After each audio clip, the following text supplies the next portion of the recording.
Hello, everybody. We are very excited to kick off our second virtual Lunch and Learn for CRG.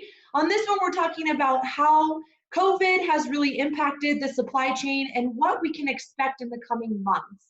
So thank you for being here today. Thanks for joining us. And Michael Beninati, will you please thank our sponsors for us? Yes, absolutely. Thanks, Sarah. So I'm going to rapid fire through these, everybody. So we got Builders, Professional Building Materials, Colorado Cleanup Services, BAC Ferguson, Harrison Home Systems, Phoenix Framing, Burnco, Materials Marketing. We've got Boise Cascade, Milgard Windows, First Integrity Title, Anchor Engineering, Genesis Roofing, Venture Painting, Owens Corning, Max Waste Services, Westera Credit Union, Lifescape Colorado, McClure Concrete, Blind Corners and Curves, Pro Home Colorado, Wyoming, Strategic Insurance Services, New American Funding, Colorado Builder Magazine, Closet Factory, and Windermere Real Estate. Man, it takes a lot of people to make these things happen. Yay! Thank you, all of our sponsors. Yep. Thank you, Sarah. And I'll pass it to Mark Hopwood to introduce our panelist. Awesome. Mark, you're muted. Hold on. There you go. Oh, I'm unmuted now. Unbelievable. So welcome this afternoon, and hello everybody. My name is Mark Hopwood. I'm with Ferguson here in Denver, and just want to welcome you today to the CRG News Network. coming to you live from Bali, as you can tell by this gorgeous setting behind us, or it could be Kauai or wherever you want to imagine yourself in a tropical beach resort. With that being said, I'd like to introduce you to a few of our panelists today. So as I introduce each one of these individuals, please turn on your cameras. So Joe Stein with Builders, Keith with TriStar, or TriStar, excuse me. Kurt Winfield with Front Range Window, and Zach Frank with Ferguson Kitchen, Bath, and Lighting Galleries. So, well, good afternoon, everybody. And I think we're going to start out with kind of an easy question, maybe, and just kind of an icebreaker. So here's our first question. And Joe, we're going to start with you. So first question, you ready for this? Absolutely. Okay, hey, bada, swing. Here we go. Okay, so what are you seeing as a COVID-19 trend on construction projects you're working on? This can have to do with anything from PPE to social distancing to number of people on projects, etc. Well, Mark, I'd have to say for us, not actually being out there swinging a hammer or, building homes, being a material supplier, what we're seeing is really pretty much business as usual. We haven't really run into a lot of restrictive practices out there on job sites. Obviously, there have been, some builders have very strict written rules in regard to PPE as far as it pertains to COVID-19. And, everybody's already on it. So it really hasn't been anything new to any of our drivers or any of our people out in the field. Obviously our outside sales teams aren't actually going out and visiting job sites right now unless they absolutely have to. And then we're following all the different PPE guidelines. So it's been, pretty much, like I say, no issues, no concerns from that standpoint. And I think most of our builders, they're guys on the site. They understand the importance of keeping it safe, and making sure that they're using the proper gear and, taking care of their people. Gotcha. So Keith, you work in a slightly different industry than Joe does. So why don't you tell us a little bit about what you're seeing out there in the field? Well, we're having fairly limited effect. We are having to scheduling deliveries a lot tighter. They're controlling access to job sites more. We can only deliver when there aren't other people or crews in a unit, say. Our big apartment job for CFC, they have limited access at the gate. They're checking each vehicle that comes in. They're making workers actually unload at the gate and then walk in, and they're answering a series of questions and oftentimes taking temperatures at the gate. That's the most stringent job site effect that we've had. Mostly it's having our deliveries scheduled in a fairly tight window.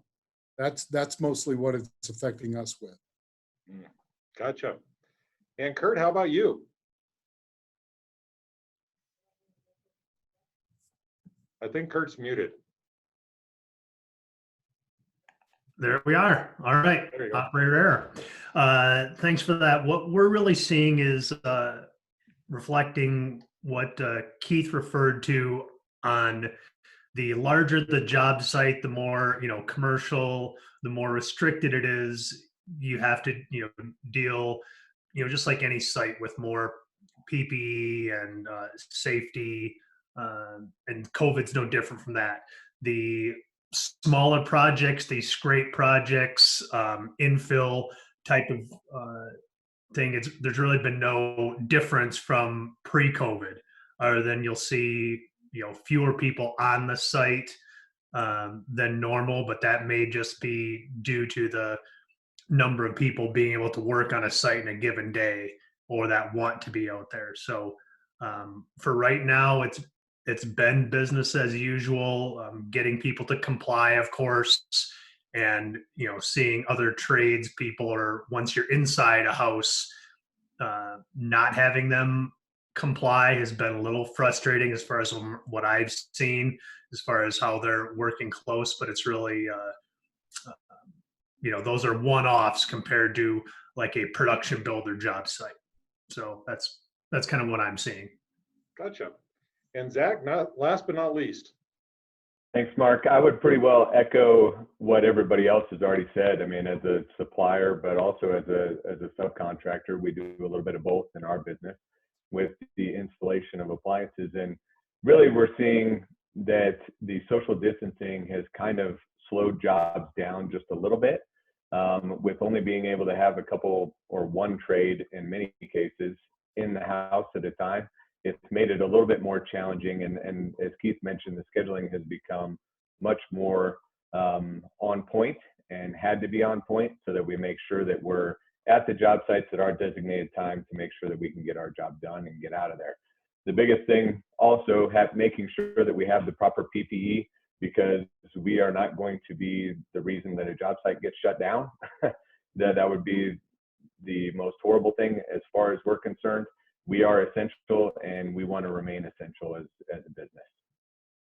Gotcha. So just as a follow-up to what you were just saying, are you seeing timelines being stretched based upon what you were saying earlier with what was happening on job sites? We've not seen it be like an exorbitant amount or anything like that, but it has pushed maybe a couple weeks where we were normally scheduled to go do an appliance install. It pushed it out maybe a couple weeks. So it has stretched out the timeline and how long it takes to build a home right now. Gotcha. So Keith, earlier you were saying when it was coming time for deliveries that you were getting very tight as far as time windows were concerned. How much tighter are those than what your typical delivery timelines were previous to what we're seeing in today's marketplace? Well, our typical delivery window would be on a given day, AM or PM. So we schedule a stock of a house, say, for Friday at AM. So between the hours of 7:30 and noon, and then or an afternoon stock. And that's generally as tight as we've ever get. The larger job site, like the apartment job site, they generally would give us a 2 to 4 hour window because they have deliveries coming in from all different subs at all different times of the day and during the week. So those have gotten considerably tighter. They tell us you're going to deliver from 10 a.m. until noon, no wiggle room. So they make sure the area is clear of other people, other trades. And our supplier is doing that as well. If they pull up to a building to stock a floor on an apartment building and there's a dozen people in the building, they won't start. They'll wait until the building is emptied before they'll allow their people in to start stocking a building. Same thing if they show up at a D.R. Horton job site and there's the frame crew is still there or the roofers are working in the building. If there's more than, I don't even remember what the number is now, but it's basically that 10 number that the governors had out there. There's more than 10 people in the area, they won't do the stock at all. Gotcha. So Kurt, when you're going to deliver windows or anything like that to a job site, based upon what Keith was just saying, are you finding that your people are being as efficient on the job site as what they previously were, or are you finding that they're having to wait for other subs or other contractors to get finished with what they were doing? Actually, we really haven't seen any change in that as of yet. If anything, it might have moved a little bit towards the more efficient on the framing crews end, because I think there's a little more framer availability in the market, as many builders have put multiple projects on hold. So there's a pool of labor that is available more. And when we deliver is usually pretty early when there's no one on a production home site and you're just delivering into a garage. We really haven't had much communication from our install crew that comes in at a later time.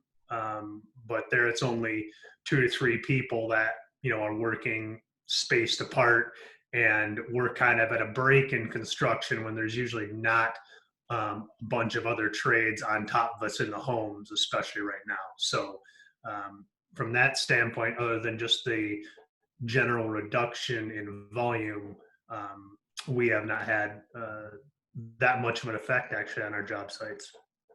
Gotcha. So Keith brought up an interesting topic just a moment ago, which was vendors and what was going on there. So Joe, you had talked a little bit previously when you were sending in some ideas in terms of today's event, which was talking about the building material commodity market from a cost and supply perspective. Can you kind of touch base on that and give us kind of a perspective of what was going through your mind there? Well, I mean, obviously it's a huge event, right? It's a pandemic, a little bit of panic out there, I think. And obviously it's global. So, even though Colorado's pretty busy, you're seeing some really serious shutdowns in other parts of the country. And, the lumber market, the price of commodities, just, basic lumber and sheathing OSB, pretty much dropped like a rock over the past month. And when I say that, you look at it, the market is still above where it was at this time last year. So that's an interesting situation to have. But right now, all of our distributors, local distributors, are doing a great job. The Boise Cascades of the world doing a phenomenal job of keeping us supplied. And our relationships, direct relationships with lumber mills, we're still receiving rail cars of product on a timely basis and haven't seen any interruption. Okay. So, we're thinking that, unfortunately, with the lack of demand, that there's going to be some mill curtailments. In other words, there'll be some curtailment of production throughout the industry when it comes to, raw lumber products. And, what that means is obviously it's supply and demand. There's not a lot of demand right now, so cut back on the supply. That hasn't resulted in any increased pricing of commodities. We feel like right now we're probably looking at the remainder of the summer being about where the market is right now, maybe some slight decreases in the lumber market, and actually some slight increases in the OSB panel market. And of course, those are the two big items that drive any cost of material from the standpoint of rough framing that we're involved with heavily. So, towards the end of the year, everybody's looking at it increasing somewhat, but it looks like it's fairly stable right now. Having said that, it'll probably go through the roof tomorrow. So who knows? It's one of those things that, you do the best you can with trying to interpret the data and what the facts are out there. And right now there's not a lot of demand. So we until that changes, we'll see. So you're not experiencing any spot shortages of any commodity products at this time? No, Mark, I tell you, it's like I say, it's really pretty impressive, especially from the local supplier standpoint. Everybody right now seems to be in good shape. Stock levels are good. We're certainly in good shape. The scary thing is what happens 2-3 months from now, because any supply chain impact is going to happen usually several months down the road. So China right now, I can imagine what it's like for Zach and, the guys at Ferguson. All of us get stuff from China. So we'll see how that effect plays out. But right now, things look pretty good.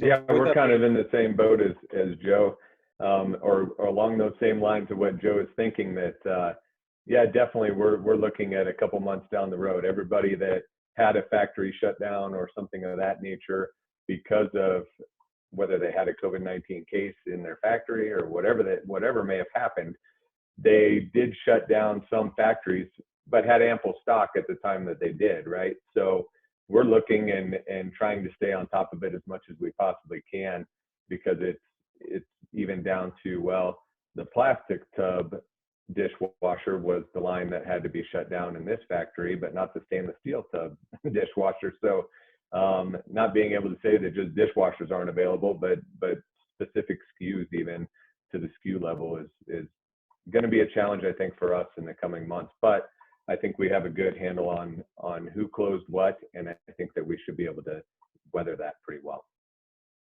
Gotcha. Kurt, does that apply to you as well? Yeah, I was just going to chime in with that.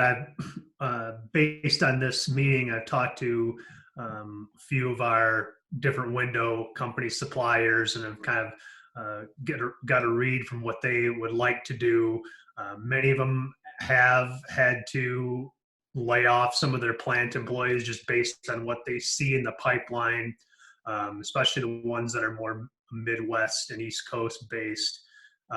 We are getting a couple of manufacturers that have requested to have us put in as many orders as we can, and they will actually delay the manufacturer date instead of the normal, just-in-time delivery.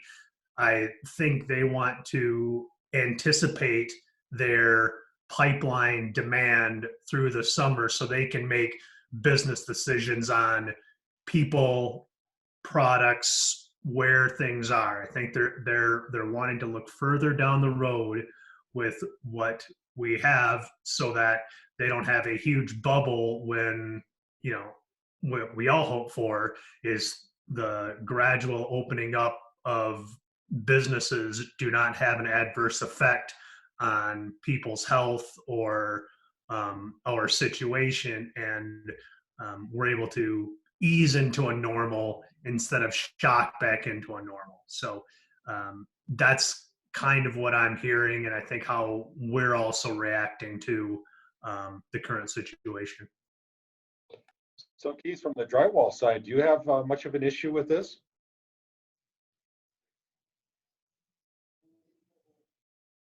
We've lost Keith. I heard you, I had to unmute there. Not so much. I specifically talked to our supplier and asked him about the chain, upstream from him. They've had no.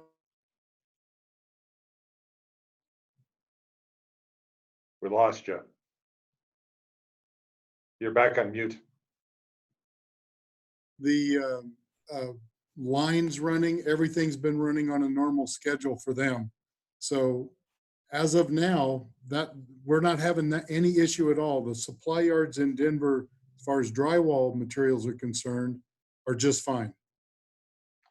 Gotcha. So Kurt, back to you for just a second. Do you do much in the commercial arena?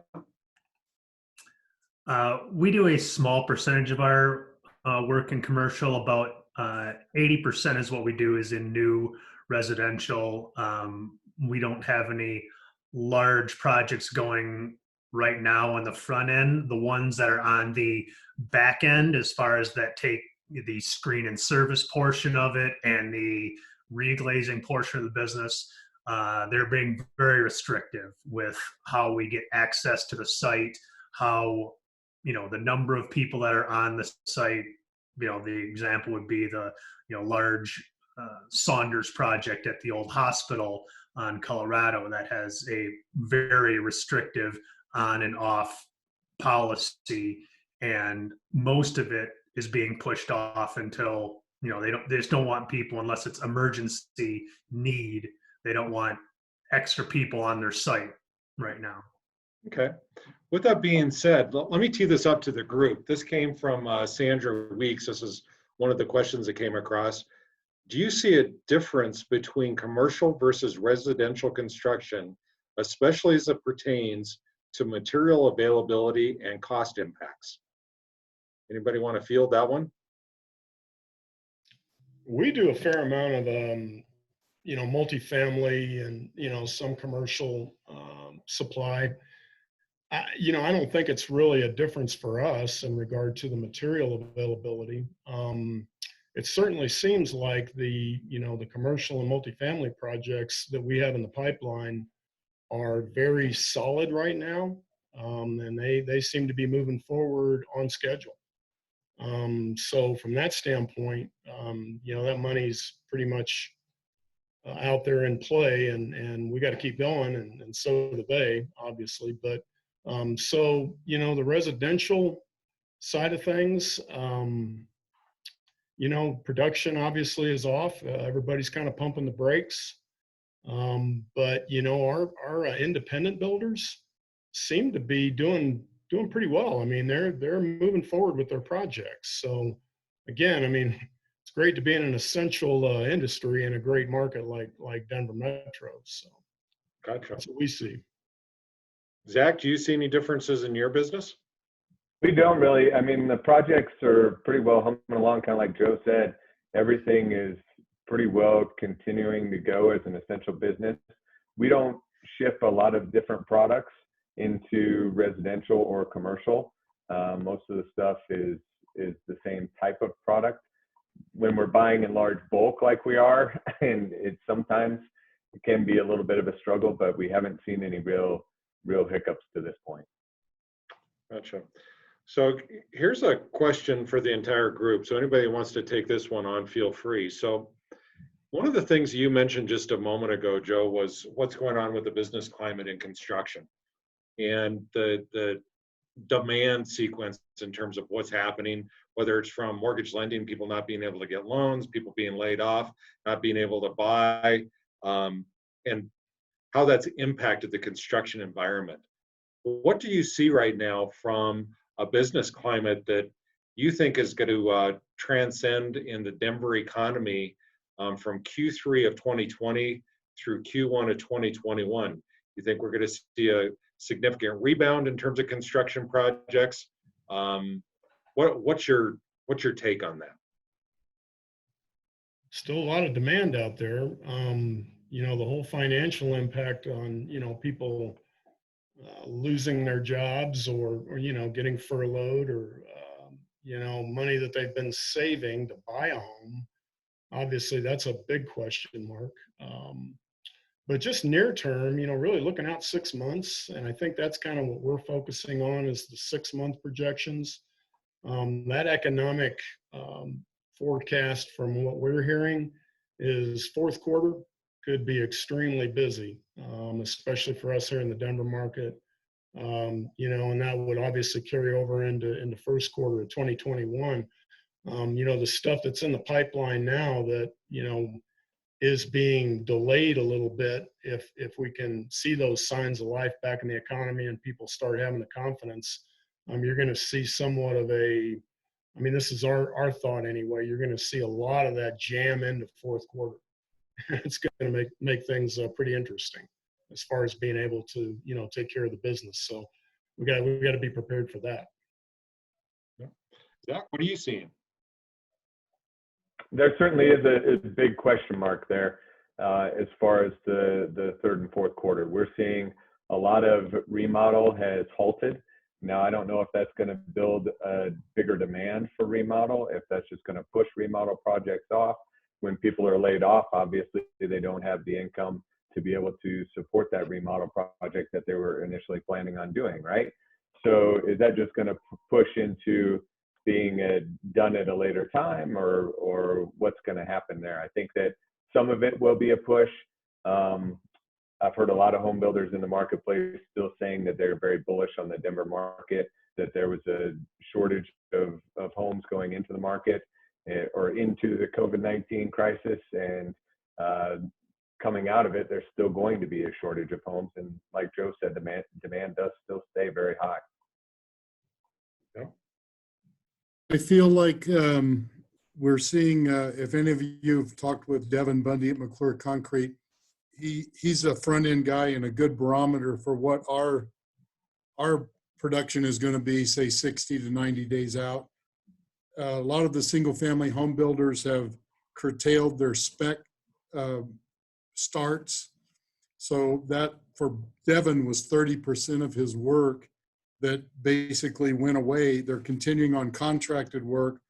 I expect to feel that ripple 60 to 90 days from now, where that spec aspect, the non-starts are going to affect us and the back end about 90 days from now. So We think it's going to be good toward the end of the year, as Joe said, but that window before things really restart and they fire back up their spec building, that's going to affect the back end coming up.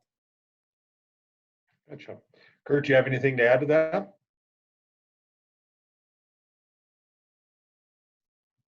Here. There we go. Yeah, I think just looking around of, we're very fortunate to be building and working where we're at. We're of course a little bit underserved. When things come back, we don't know what they're going to look like, but one thing for sure is that people aren't falling more in love with their apartments as they've been quarantining them for 90 days. So the anxiousness of, wanting to go out and get a yard, and they're, not going out and spending their money on, frivolous things. People are saving it and hoping for something else. So I think there'll be demand for our industry once we're past the big unknown. That's kind of where we're at, is this big unknown. So we just don't know if it's going to be a, July to August gap or a July to October gap. But if the activity of the house, just anecdotally across the street from me, that just finally they're able to make, get people in there to do showings and a realtor out there. I see four showings just in the last 24 hours of when I've been at the office, the home office, looking outside. So, people are wanting to do stuff. It's just a matter of when we're going to be able to. So, Kurt, since you're still out there, and we're just going to continue on with this for just a second, have you seen any changes or experienced any changes or put anything in motion that is changing your go-to-market strategy in terms of your sales process, your marketing, or deliveries that are going out to the field? Well, at this point, whenever there's a little bit of a pause like this, it gets you back to kind of like, and we're kind of investigating our core of where, things we've been good at and things we want to improve at as a company.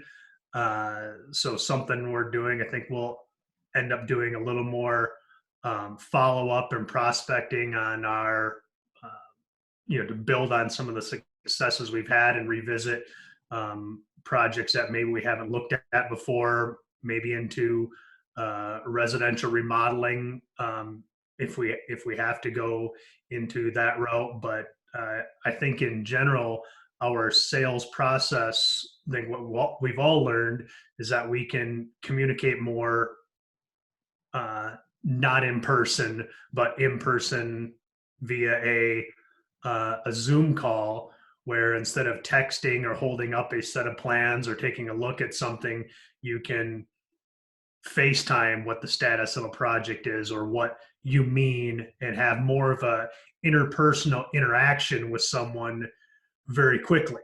And I think as people get more comfortable with that, they're able to, we'll be able to set that up and do more of it. That's just what I see more in the future.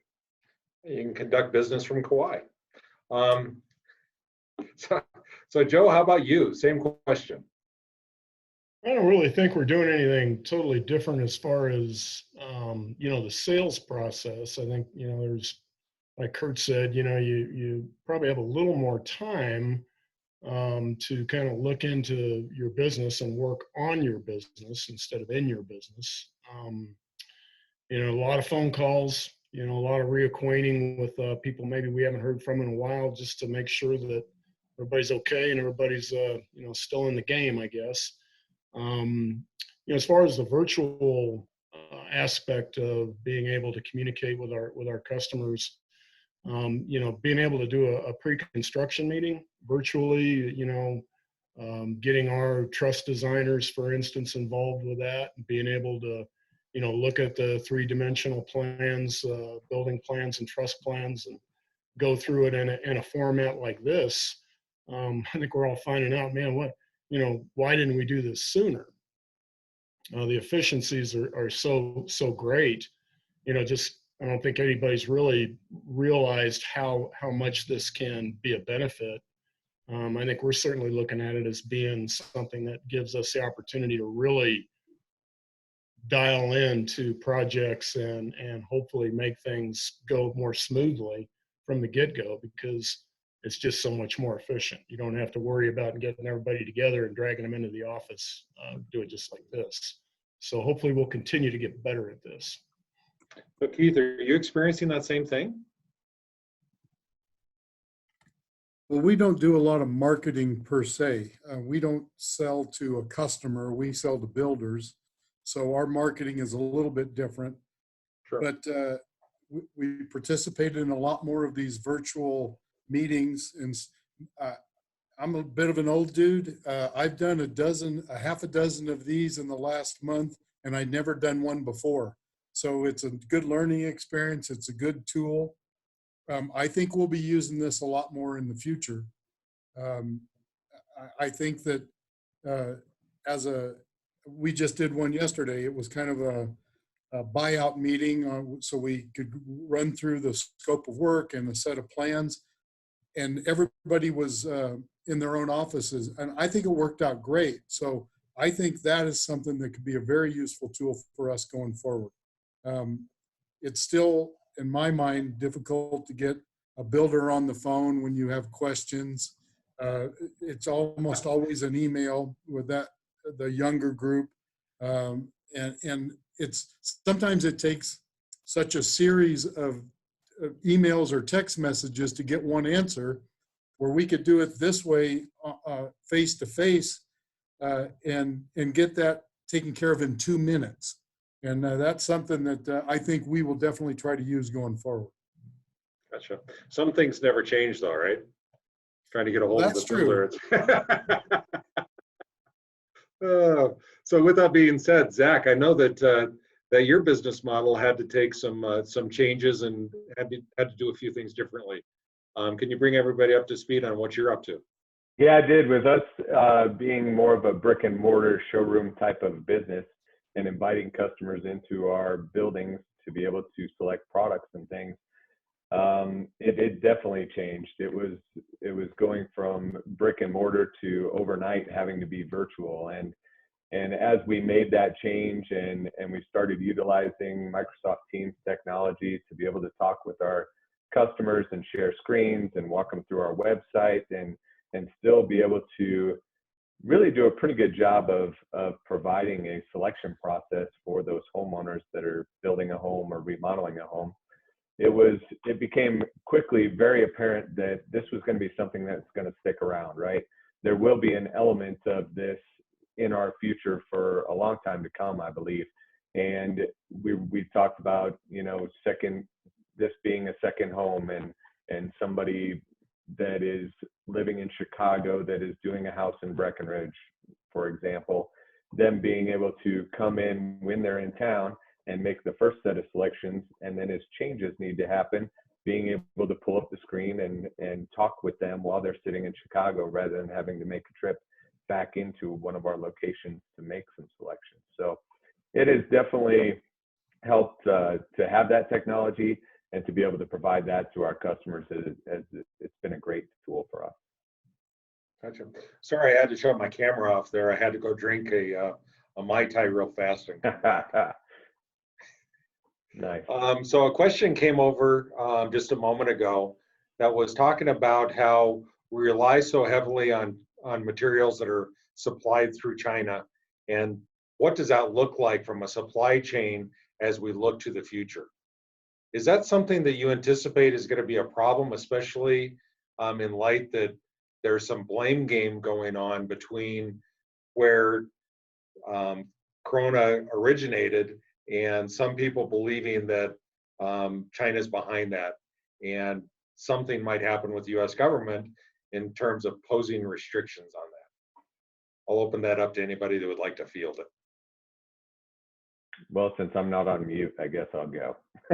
I don't know.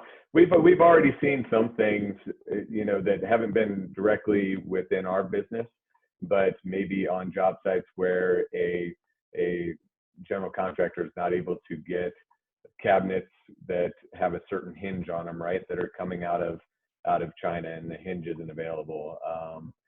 That has delayed projects, or a lot of what we're seeing on the lighting side too is a lot of the lighting manufacturers are based in China, and a lot of those shut down.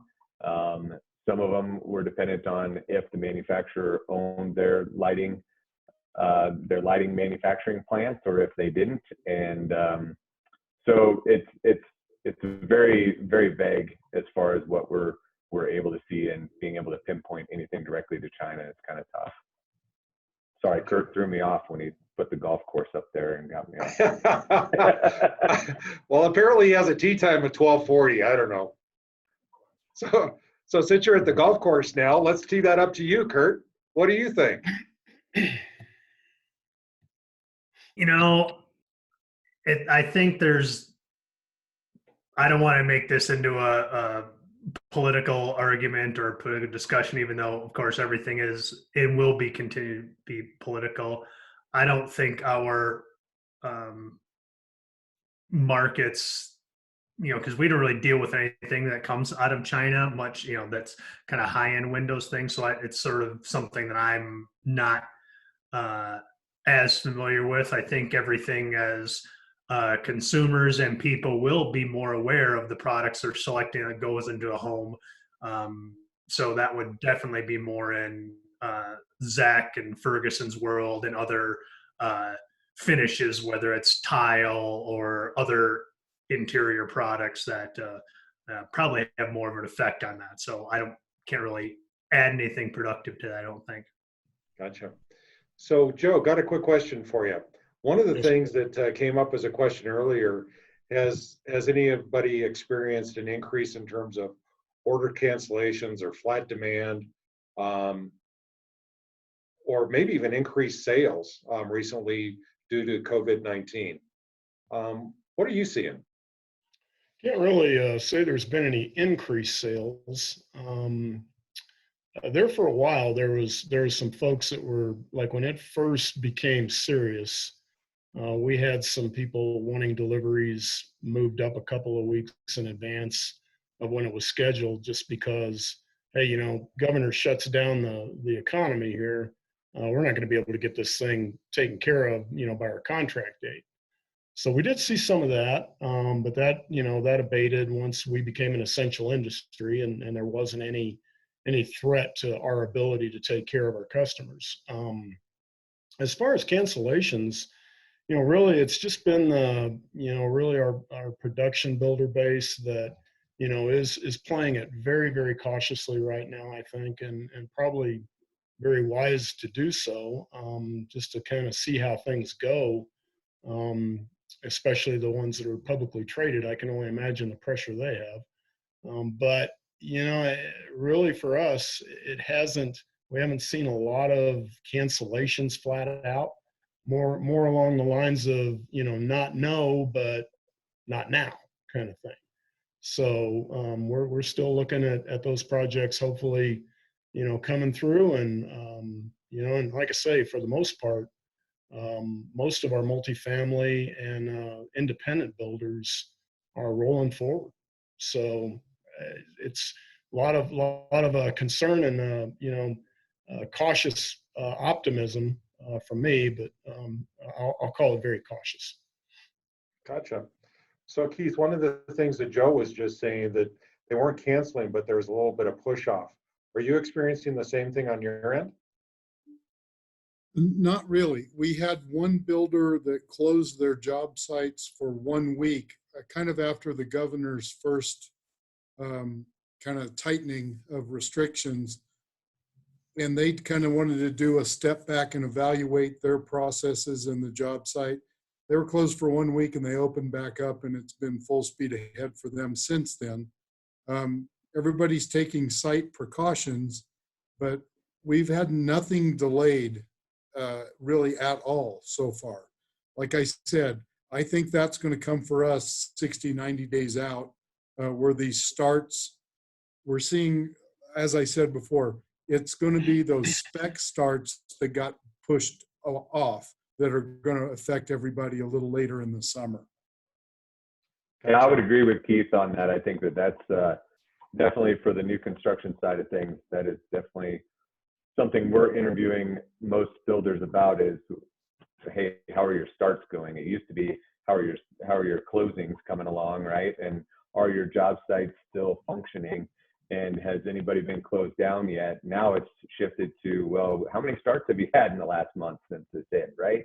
So that we can kind of project what our business is going to look like 60 to 90 days down the road. Gotcha. So let's turn our attention to silver linings here for just a second. So with anything that happens that is negative in a marketplace, there's always some positive things that can come out of it. So this is just an open question to the group. Are there some unexpected outcomes that you're experiencing that are having a positive impact on your business or profitability? Things like gas prices decreasing, or that's having an impact to your short-term profitability, decreased time of travel because there's less traffic, et cetera. What other silver linings you've seen out in the marketplace? Yeah, Mark, you hit one of the big ones right on the head there with the fuel prices. Obviously that's a big deal to us. We run a fairly significant fleet of semi trucks and a bunch of forklifts and use a lot of fuel. So there is a cost savings for us there. And then again, as far as productivity on our manpower, we can go out now and deliver a load at 3 o'clock in the afternoon and actually have a driver back by 5.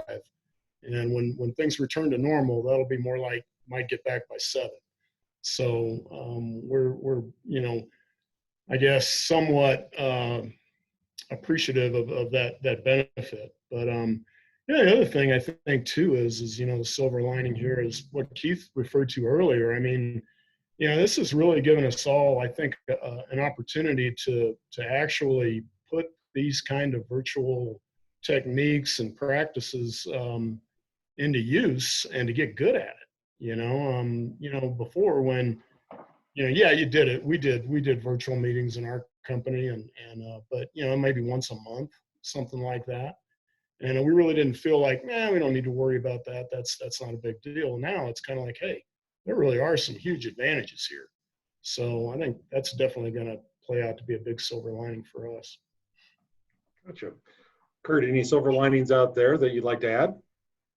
I think a silver lining is it will give opportunities for companies and for builders that are good at what they do to really try to shine in this. This is your opportunity where people who maybe aren't as committed to the industry, aren't as committed to their career, they don't do as well during downtimes. And we got to remember that this is a health crisis, not a financial crisis at this point, at least, for housing. Housing, we can still keep a strong part and be a kind of a pillar of the essential businesses in the Denver metro area. So, we have a real opportunity to come out of this stronger as companies. I think maybe all the people at our organizations, everybody's going to get a little better because there will be layoffs, so if they haven't been already, but you're able to see what you can do, and it'll remain to be seen how all the laid off labor that's unfortunate, how we're able to leverage that into a consistent and reliable career in the building industry trades. I think that's something that will be looked at. And just as we're on this call here, I got an email from a builder that would typically be way behind on their projects, but they said their framing crew doubled and they're able to actually get ahead. So actually they're looking to take delivery earlier than they had originally scheduled. So there's some market dynamics that we can take advantage of, I think. Gotcha. Keith, you have a couple of things to add? I'm just kind of piggybacking on what the other guys had said, and I've referred to this already. It's kind of old guys learning new tricks. I mean, this is something that I never had done before, and I think it's a kind of opened my eyes, a very useful tool. I'd credit Sarah at BAC and Barb Anderson. Those guys are kind of our CRG IT experts and kind of cluing me in on how to do these things and to work through some of these processes. I think it's awesome. What Kurt had said about crew sizes, I kind of halfway thought, because all the restaurants and everything had closed down some of the service industries, but a lot of the guys that left the construction industry in 08, 9, 10, when the financial crisis happened and gone into restaurant businesses or other businesses outside of construction, I thought we might see some of those filter back in.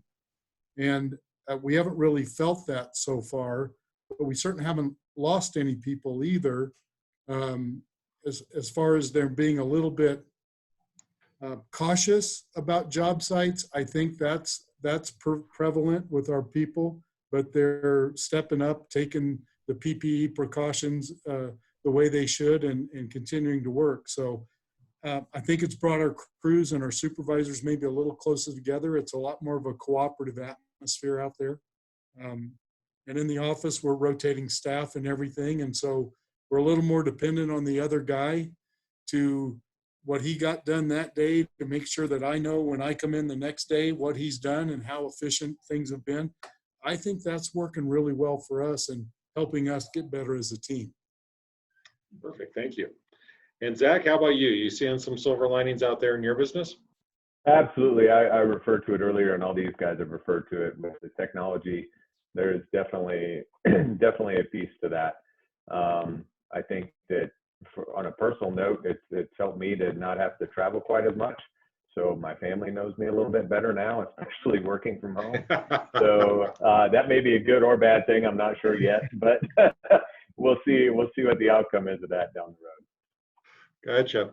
So with that being said, there's a couple of questions that came up on the Q&A board here. So I just want to put these out there. So this comes from Bill Armstrong. Many builders are actually behind schedule right now for completion dates. Is this potentially helping get the schedules back in line, albeit delayed, but more on target? Zach, what do you think about that? I'm not sure if it is helping get it more in line. It's definitely with the social distancing that has to occur on the job sites. I think that it's slowing it down a little bit. I wouldn't say that from what I've seen that the schedules have been more on point. I think that the adjustments to the schedules have helped them be more on point so that when we actually get our portion of the job done. But I don't know that it has sped up the process of the building anything at all. Yeah. So you're kind of at the end of that process in terms of the building process, as opposed to somebody like Keith that's going to be more at the front side of that, or Joe. With that being said, it seems like that delay might occur and be more pronounced maybe at the back end of the project, as opposed to maybe the way Joe and Keith were talking about it, because I got the sense that maybe they weren't experiencing those delays. Joe or Keith, would either of you like to jump in on that? We're not, like I say, we're really not seeing a huge effect from that. There's, obviously there's, disruptions to schedules, but, for us, it's pretty much, get that lumber on site when on schedule. So we really have not, been affected. And of course, schedules on manufactured goods like trusses and wall panels, very critical that, that we hit those deadlines. So yeah, everything's pretty much held for us. Does that hold true with you as well, Keith? Yeah, pretty much. Only delays that we've kind of instituted on our own is when we do our 1-year warranties. This is obviously from work in the last year. We're not allowing our people to go into occupied homes now where the homeowner's ready for a 1-year walkthrough final. like Bill Armstrong would do his punch list, send it out for the 1-year homeowner warranty. We're not putting any people in those homes right now. So that's going to get delayed until this subsides pretty much completely before we'll be putting our people into people's occupied homes. Gotcha. Okay. Zach, there was a question that came up from John Karowski that was asking about where appliances are currently being manufactured. Let's also extend that maybe into the plumbing and lighting categories as well.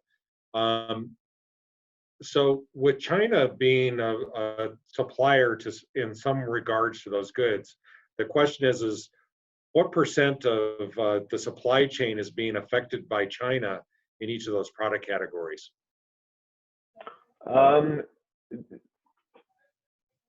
Almost every bit of lighting. There's very few manufacturers that are made here in the United States or outside of China. Almost all lighting is made in China. So that's having a little bit of an effect from China, but otherwise they're like Kohler has a big plant in India, manufacturing plant. So there's not so many from what we get. Now there on the appliance side, there are pieces and parts that go into the appliances that are manufactured in China, but we haven't heard of any type of slowdown because of that. Gotcha. So this is the last question of the day. Kurt looks like he's watching for somebody to come up on the green there. Mm-hmm. So Kurt, we'll start with you. What preparations, if any, are you putting in place if we have a second wave and are shut down longer because something happens with COVID coming back in a more virulent way? I guess a little differently, you know, we're a pretty small company, so we're able to already kind of strategically do our downsizing and layoffs and temporary furloughs and hour reductions. We would just be prepared to do more of that. If it would need to, we would segment into, reverse our clock into, the housing boom when we all had to do retrofit and remodel construction as a larger part of our business and put those groups and people back into our sales fold and change our model that way to help compete there. But I think probably more is we would just concentrate on getting better at what we do every day. Get better at your core and survive as long as you can with that. That's I guess the quick summary of what we would be able to do as a company. Okay. With that same question, Joe, do you also believe that with that mindset being there, that Made in America is going to be a bigger demand piece of the equation in the coming months and years as well? Well, I hope it is. Made in America is something that we all grew up with, I think, and we'd like to see more of it happen. But in the coming months, man, that's tough to say. I think it's going to be coming years. We have to figure out how to do it economically. Make it work economically. But you know what? In some of the cases, when you look at the percentage of, say, for instance, how much, let's say, nails in a house, just about every nail used in America right now is made in China. It doesn't have to be. It could be all American made, and it wouldn't, even if they cost you, 25% more, it would make a very small difference in the overall price of that house. So there's a lot of things that need to be penciled out and looked at, but I think there's a way to do it and to do more manufacturing in America. I'd certainly be all for it. Good flanging on to what Kurt said about the, where do you go from here if this thing happens again? We get a resurgence of the virus. One of the things we looked at hard is, separation of like key positions. We have 2 people that work in our dispatch department. They're both very important, so don't make them work side by side anymore. give them 2 separate workspaces to try to, social distance at work, if you will, even more than that, just keep them totally segregated. Different work schedules for load pullers or for truss assemblers that, give us more opportunity to keep people safe. And then, last but not least, obviously is really identifying who are your very key people. Like Kurt said, you go back to 2008, there was a lot of us doing a lot of things that, we're still capable of doing. And your A players are the ones that can pick up the ball and run with it. And, they have to really be, I think, kept on the team to ensure, survival and future success. Very important to know that if you do have to make a staff reduction, hopefully nobody here has to do that. Absolutely. So Zach, that your business model has changed dramatically with what you're able to do in the showroom, et cetera. So if a second wave was to hit, anything that you'd be doing to put in place to be prepared for that?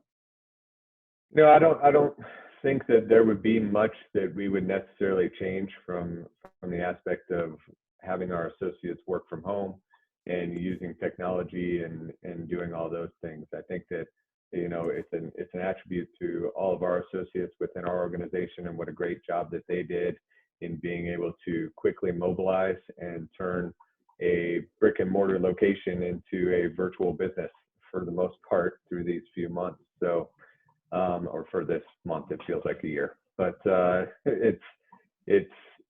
they did a fantastic job, and my hat's off to them of how they've adapted and really helped our business continue to move forward even through these tough times. Gotcha. I noticed that John Karowski has his hand raised for a question. Sarah, can you help us get him into the discussion and let him ask his question?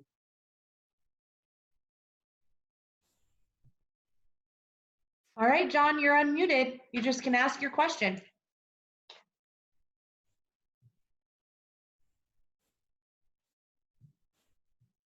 John? All right, maybe John doesn't have a question now.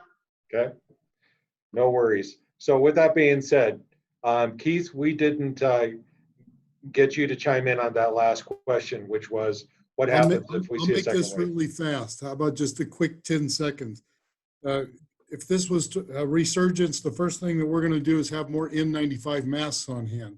Our people use them every day, and it's amazing that you think you've got something that's a good supply on hand and how fast it disappears when you can't get any more. Pretty amazing. I'd also say, but it's a bit of an unknown, so we don't know what's going to come if this second surge rolls around, but it's not a systemic problem like the financial crisis was. We're not trying to figure out a way to get more work when there is no work. The work's going to come around, it's going to be there, the recovery is going to return, and it's how do we do it efficiently and safely. And I think we're all learning that right now. So I think the second time around, it's going to be a lot easier for us. I think we're putting this experience under our belts, and the second wave, if in fact it comes, it's going to be a lot easier for us to deal with. Gotcha. Well, with that being said, thank you to all of our panelists today. You guys did a great job. Number one. Number two, I want to thank all of our sponsors. Number three, thanks to Sarah and Barb for making all of this happen and bringing us all together today. And last but not least, if anybody did not use your DoorDash coupon, make sure you check your email for that. Get yourself some lunch because everybody needs a good meal. With that being said, have a great day. Our next meeting will probably come to you from Australia. Good day, mate. Thanks, Mark. Thanks, Mark. Thanks, everybody. Gotcha.